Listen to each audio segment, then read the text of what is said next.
Guys, कैसे आप सभी लोग। होप करता हूँ खुश होंगे, स्वस्थ होंगे, मस्त होंगे। दोस्तों, आज मैं इस वीडियो के माध्यम से आप सभी को बता दूं कि जिस घड़ी का हम सभी को इंतज़ार था वो घड़ी आ चुकी है। 22 जनवरी 2024 जब राम मंदिर बनकर तैयार होगा, ये हम सभी लोगों के लिए एक गर्व की बात होगी, हम सभी हिंदू भाई के लिए। पर उससे पहले आइए कुछ फैक्ट्स जानने की कोशिश करते हैं राम मंदिर के बारे में। नंबर 1, राम मंदिर की नींव का गहरा आध्यात्मिक महत्व है। आपको पता है, झांसी, बिदुरी, यमुनोत्री, हल्दीघाटी, चित्तौड़गढ़ और स्वर्ण मंदिर जैसे 2585 क्षेत्रों की पवित्र मिट्टी का कण मंदिर की पवित्रता में योगदान देता है। नंबर 2, मंदिर की भव्यता के पीछे वास्तुकार प्रसिद्ध सोमपुरा परिवार से है, जो दुनिया भर में 100 से अधिक मंदिर बनाने के लिए प्रसिद्ध है।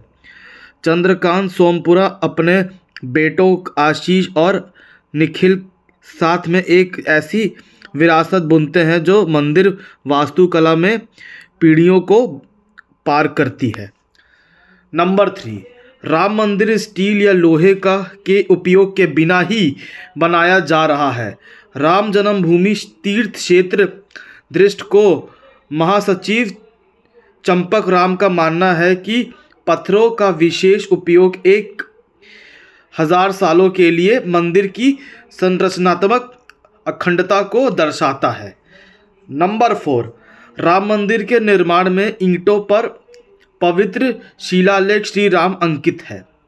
नंबर 5, आपको एक बात पता है, थाईलैंड से रामलला की अभिषेक समारोह में मिट्टी भेजी गई है। नंबर 6, राम मंदिर की वास्तुशिल्प कथा 3 मंजिलों में फैली हुई है, जो 2.7 एकड़ को क्षेत्र को कवर करती है।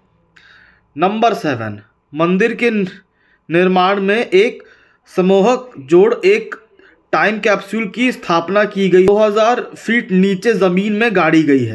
नंबर 8, मंदिर के डिज़ाइन में नागर शैली में किए गए 360 हैं। नए बुनियादी ढांचे और सुविधाओं सहित 500 करोड़ रुपए की विकार परियोजना को साथ मोदी का लक्ष्य अयोध्या को अत्याधुनिक केंद्र में बदलना है। नंबर 9, नक्काशी रामायण के पुष्पों और भागवन राम के जीवन का दर्शाती है। नंबर 10, राम मंदिर की एक ऐतिहासिक और प्रतिभा के संगम का जीवन अवतार है, जहां प्रत्येक ईंट और शिलालेख आध्यात्मिक विरासत और सांस्कृतिक अवगुण में डूबी एक कहानी है उजागर करता है। और ये सब नरेंद्र मोदी और उनके सहयोग द्वारा संभव है। वीडियो अच्छी लगी तो प्लीज़ लाइक, शेयर, सब्सक्राइब और कमेंट करके बताइएगा कि ये वीडियो आप लोग कैसी लगी। Thank you and have a nice day.